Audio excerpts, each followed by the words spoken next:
So this is my analysis of the poem Pan Recipe. We'll be talking about the structure at first, and the poem is made of one stanza with 19 verses, and the verses are quite short, which like adds to the effect of the poem being a recipe because it's like commands. The sentence with the most syllables is "cover down in Shantytown", which has 7 syllables. The other ones have either 5 or 6. Um, and there's no pattern in the rhymes. For example, there's pain and again, and you can hear how I'm pronouncing again to make it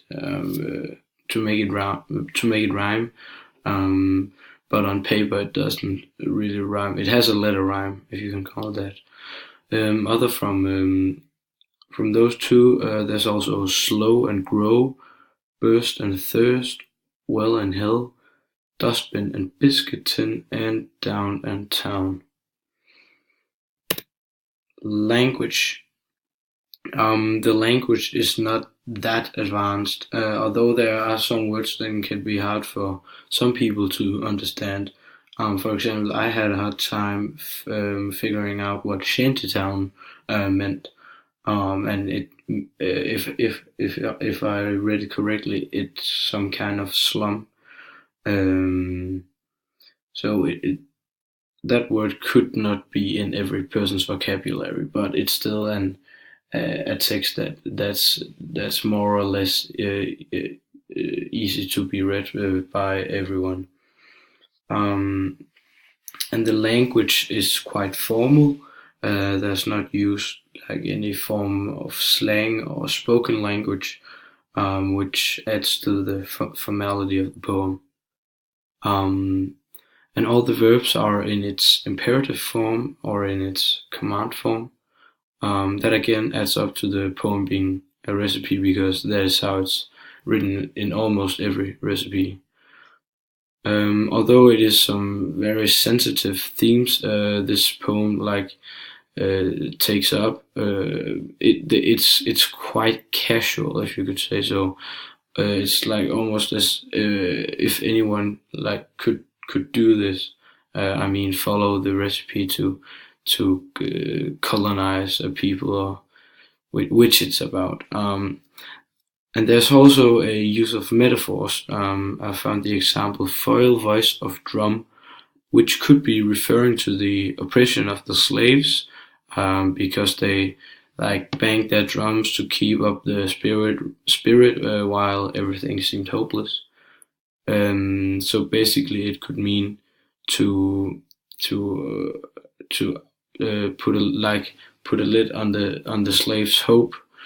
Um, another metaphor is "whip well like hell", which is referring to the sufferings happening in hell, which they believed in at that time, which is transferred onto the slaves through this whip from hell. It could also be a connotation if you see it as a reference to hell, and in hell people get tortured. Yes. Themes. Um, well, the main theme in this poem is without a doubt slavery and colonization. Throughout the poem, about raping a whole people to add a pinch of pain, whipping them like hell, and so on and so on. And I know that especially England had a lot of colonies, and I'm also quite certain that those slaves were treated very very badly. Another theme is like in connection with the other theme. This is about oppressing a people. Um, I mean, it does not take that sharp of an eye to see that these people who were getting whipped did not have a good place in the society at that time being. Yes, and this is my poem, which I will read out loud. Oh, and by the way, it's about friendship. It's a recipe to create a good friendship. I don't really have a title for it, but it could, of course, just have the title friendship recipe or something like that. Anyway, first add a smile, then a drop of interest. Put a joke in there, put another one in there. Mix it around while pouring adventure into it. A tablespoon of devotion. Put some caring in it. Stir with clever advice. 3 leaves of fear, 5 leaves of hope.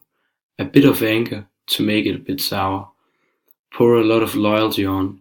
Drizzle with love.